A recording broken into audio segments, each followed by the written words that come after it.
Hey everyone, it's me. Let me see your transcript. Your very favorite history teacher, and it's coming to you today because of some things that have transpired within this past week. And I thought, and I've always wanted to do like kind of like a history of this. And I talk more about it in my history classes at the university, at the college, community college, and also when I was a dual credit instructor, and also when I was a middle school history teacher. And I want to talk about just giving you a brief history in the time I have about white on black violence in this country. And I'm not going back to slavery times. I'm going back to um, what we consider the Gilded Age. Hey, Doc Cigar, late 1880s, 1890s, onto the present day. I know some people can say, why don't we talk about black on black violence? That's important. I'm going to leave that to another YouTuber or another activist. There are people in our community who deal with, hi Christine, who deal with black on black violence. Let me just say something about that. We need to understand the United States, there's 350 million people. 44 to, or 45 million of those are African Americans. And if you look at each demographic, racial ethnic group, each group, the first person that they commit a crime against is people of their own color. So just like there's black on black violence, there's white on white violence. There's Hispanic on Hispanic, Asian on Asian, Native American on Native American. Okay. So when someone talks about police violence on black people or white violence on black people, they say, well, what about black on black violence? That's that's lacking empathy and almost like being a still a thunderer or deflection. You don't want to talk about white on black violence. You want to say, oh, you need to worry about your own community. We can do both. We can chew bubble gum and walk at the same time. There are people in our communities who do those things. Okay. And right now, what I'm addressing is the history of white on black violence and why it's a reoccurring thing. And it's like always being filmed. And when there is a white perpetrator, they're not always going to jail or not getting the justice as if it's the other way around. And we want to look at statistics, okay? So first, I want to look at if you look at Ida B. Wells-Barnett, who is a African American civil rights activist, who's one of the earliest founders of the NAACP. She was considered a muckraker or a progressive writer or progressive reformer.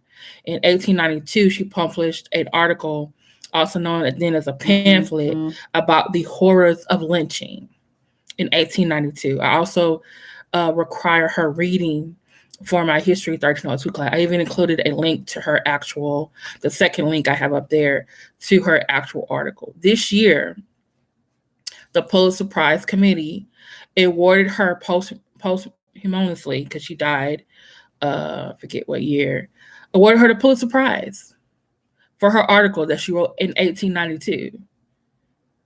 Okay.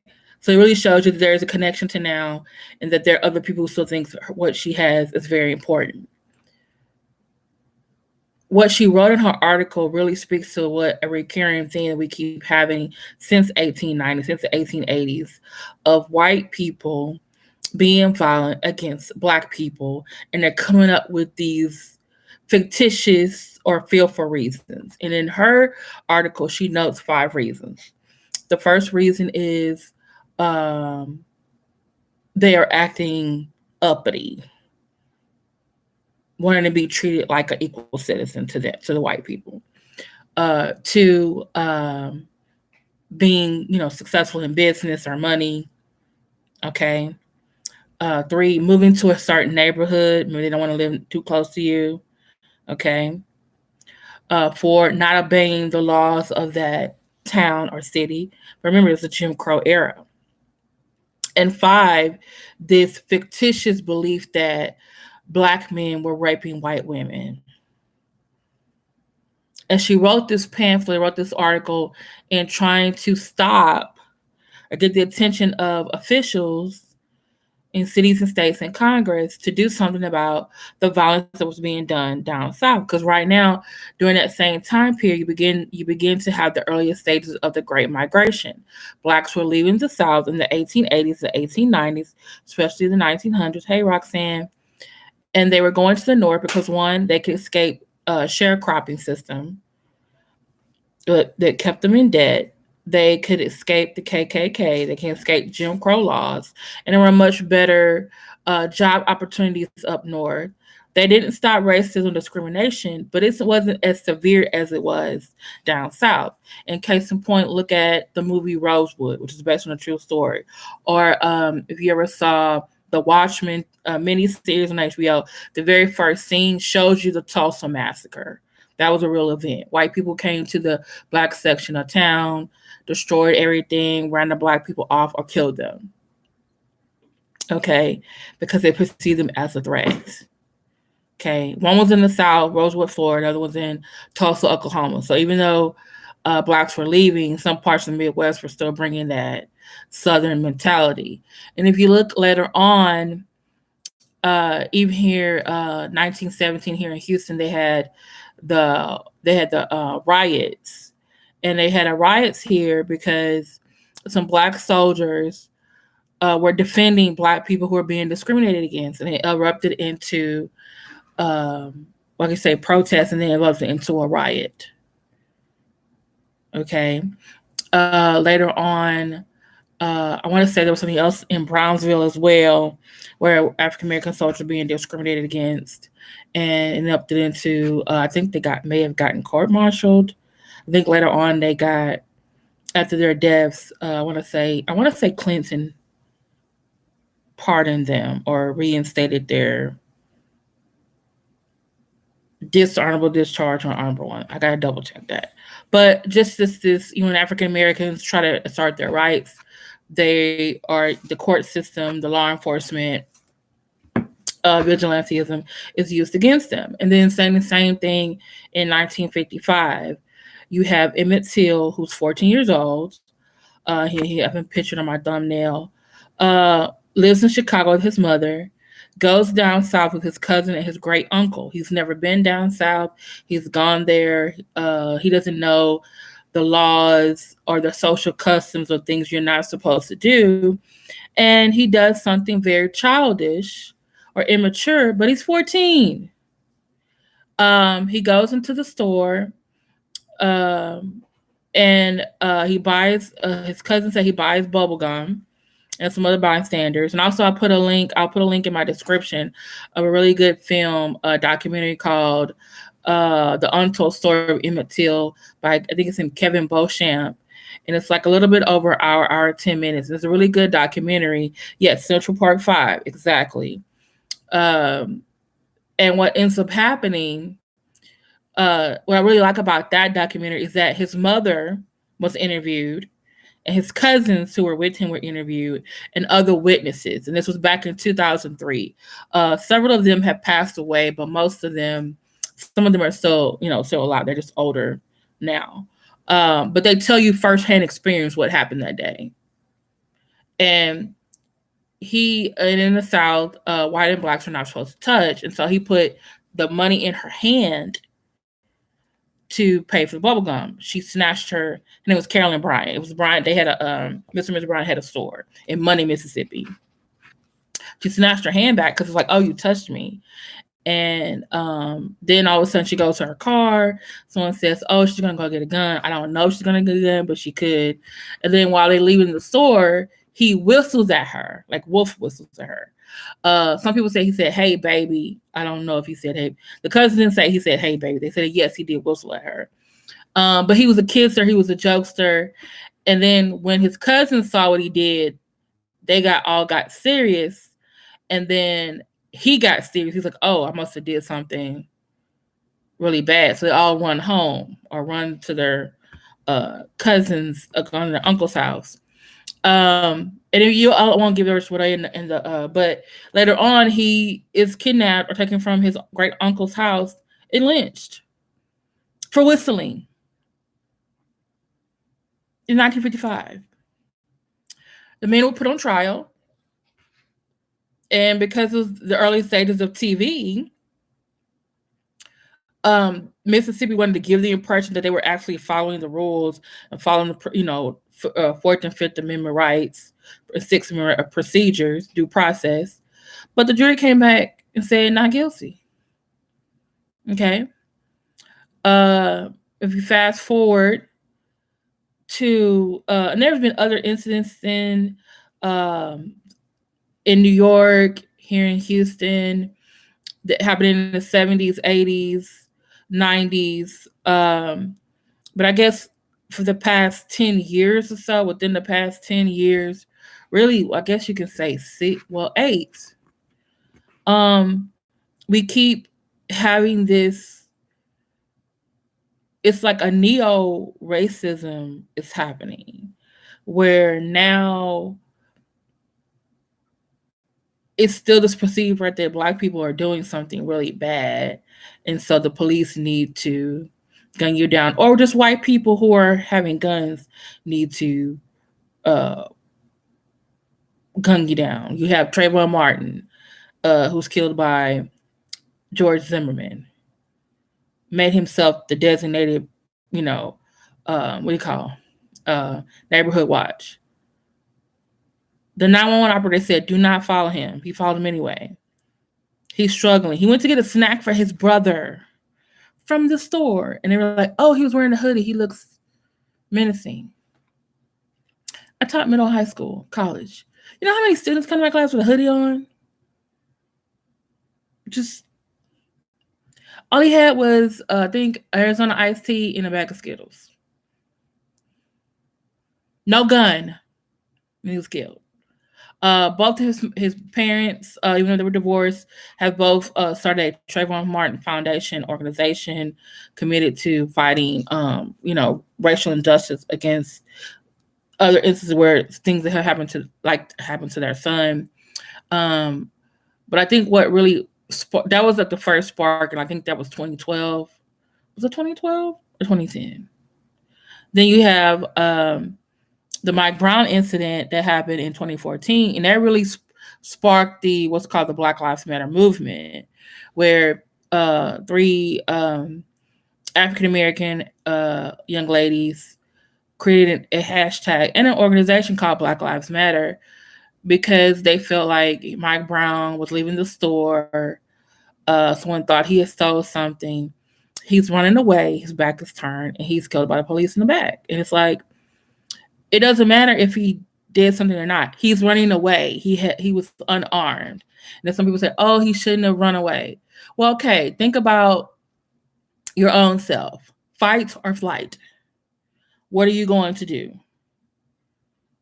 Okay. And that would happen in Ferguson, which is outside of St. Louis. And there were lots of history of racism, segregation, discrimination that a lot of people in Ferguson was doing.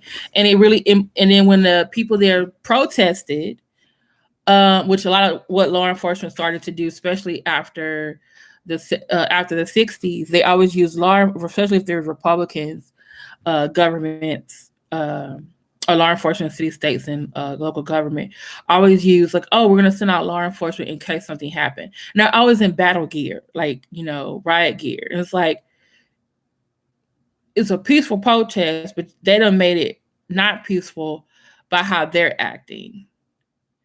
And so you get this image of, okay, cowards, like, that's what you do. You learn that in Dog Sick Africa, you learn that from spaghetti westerns. You don't shoot people in the back. That's a coward move. And so, and eventually I believe his mother also got with Trayvon Martin's mother, and also later on Eric Gardner's mother, who died in New York not too long after. He was selling Lucy cigarettes, which is illegal. Okay. But if you look at it, it's a victimless crime. And they did a procedure on him. The police did a procedure on Eric Garner that they're not supposed to do. You're not supposed to put people in chokeholds. And he's literally saying, I can't breathe, I can't breathe. And those police officers were not convicted. And then the police chief there, they all got mad. I don't know if the police chief, the police, I think the president of policing got mad at the mayor because it's like, oh, you're not defending us. Why are you keeping your men in line? They're on camera choking somebody who said, I can't breathe. And the man dies. And, y'all, and most of y'all standing around. And then supposedly someone gets CPR. Just, yeah. Okay. Eric Garner's daughter, Erica Garner, also became an activist too. Unfortunately, she passed away, I think, a year or two ago. And some people feel like maybe it was just the stress of her trying to be an activist and get justice for her father and other people like her, because she was young. Like, I don't think she was even 30 yet. You know? And also it could have been a history of, illness in your family, but that's a lot of pressure, And I hope Eric Garner's mother's okay. As far as I know, she's still alive and still all right. But I know her and Trayvon Martin's mother and Mike Brown's mother have done a lot of things in their own communities. I think Mike Brown's mother ran for office. A lot of different other Black Lives Matter chapters have sprung up around the country. They're more, in comparison to the NAACP, they're more decentralized. I don't know if him and his wife. I don't know if he was still married, if they were divorced. I don't know. I have to double check that. Like here in Houston, we have two Black Lives Matter organizations. One does more, I guess say, cultural programs within the Black community. They're Black BLM HTX, and then there's BLM HOU. HOU are actually some more underground, kind of like foot soldiers activists. They organize protests. They go to city council. They speak out. They help when there was, some of them help with the homeless, feed the homeless, get supplies for people doing Harvey. Like they do like actual grassroots on the ground work. So, and then I know I forgot to put the other man's name on there. Freddie Gray in, I believe it was Baltimore. He was arrested in the police van. And they get him out the police van, he's dead. I was like, wait, how you get into the police van and arrested and come out dead? And so I think Baltimore ended up with riots. And unfortunately, they did a really stupid mistake. They brought out the police in the riot gear again. I always do that. And they let the schools out. Christine Parks, there is a Black Panther alumni association from the ones who were Black Panthers in the 60s and 70s. There is a new Black Panther organization, but they are not related. And like I said, and the one, to be honest, the one here in Houston, I would go to my BLM and HOU activists first before them. That's just me. Yeah. There are tons, and I think I think there is a organization that I worked with. That one of my students went to a debate conference, and she met a Black Lives Matter organization, but they're not called Black Lives Matter. They're called Leaders of a Beautiful Struggle, and they're in Baltimore, and they do things in the community, like register to vote, help people with, food drives, finding candidates to run for office. They still do protests and marches and stuff. And yeah, the ones here in Houston, the ones who are part of the new Black Panther Party, they're connected to the NOI. I know Quanah X, he's an activist here. He's part of that. He's part of both. And I have issues with him. So that's another organization. Um, and also there are other types of Black Lives Matter activists. Like I said, that are like black. There are black, like with the thing with Matthew Russian. It was Black Lives Matter Virginia Beach who created the GoFundMe, who started getting the awareness about his case. Okay. Here, I think in Houston, Louisiana, Baton Rouge, it was Alton Sterling. Oh, wow, that's great, Roxanne. That's great. He coined the phrase Black Power. He's called, he changed his name. He was the new president of SNCC after John Lewis left.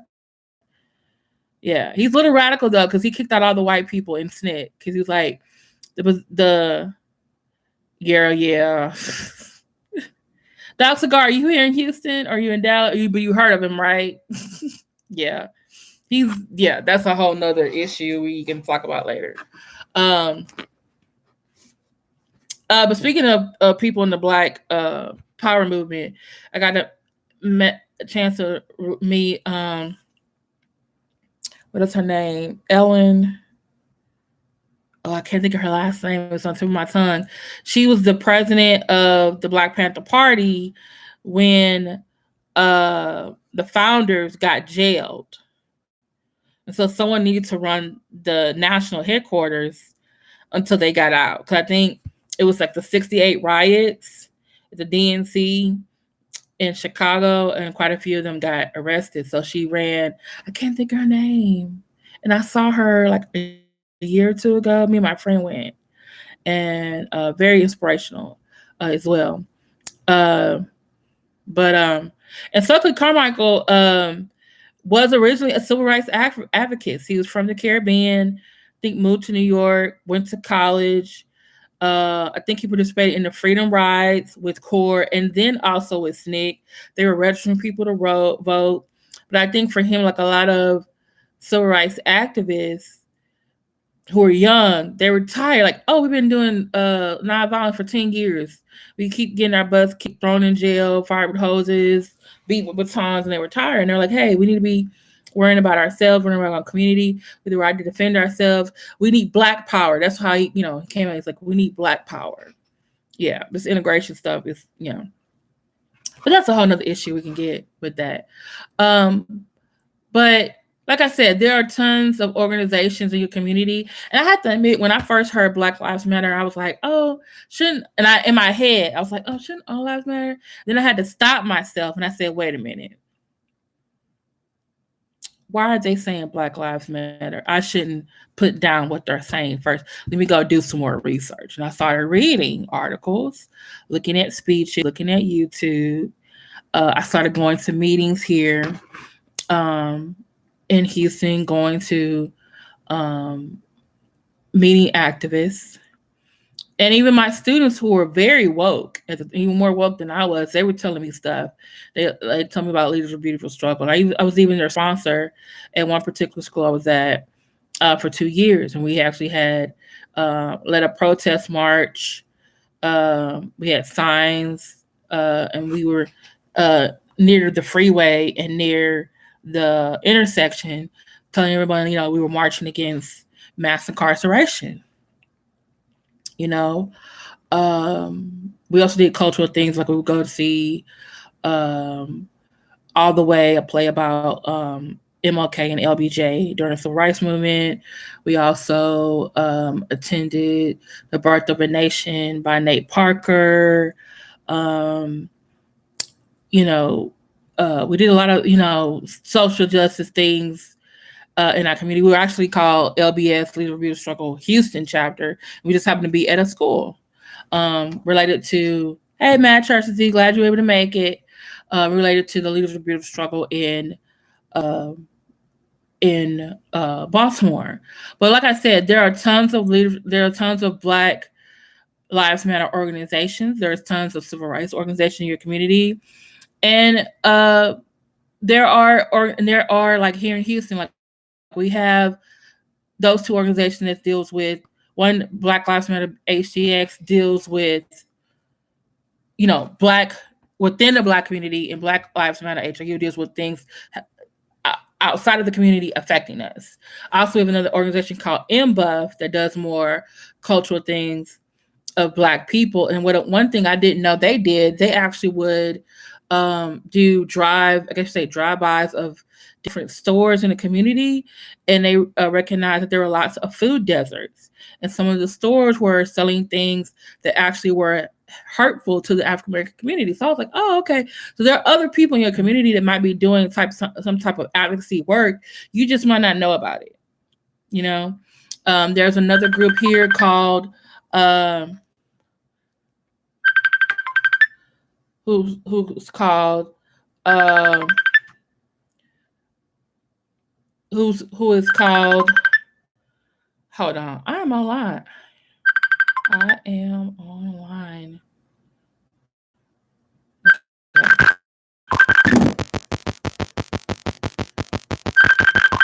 He's supposed to be modding for me right now. Be modding me. What are y'all doing? What happened? It's like, okay. And so that was the inbox. Then they also do a Saturday school where they teach kids African American history. You know, there's Shrine of the Black Madonna that has their own cultural shrine bookstore. Okay. They also have a Black market. You know, what is happening? Goodness gracious. Sorry, y'all. Something's happened to my computer. Can y'all see me? Darren Moore, I'm glad you're here. What's up, Darren Moore? What you did? Can y'all hear me now? Can you hear me? I'm okay. May I touch these? Y'all not saying, is there a delay? All right, okay.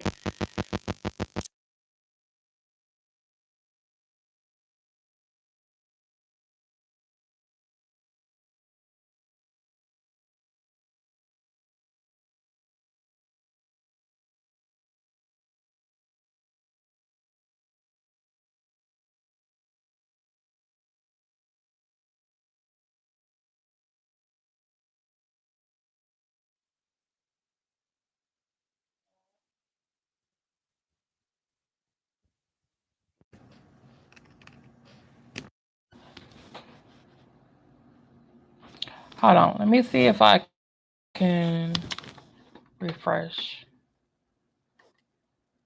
Hold on, y'all.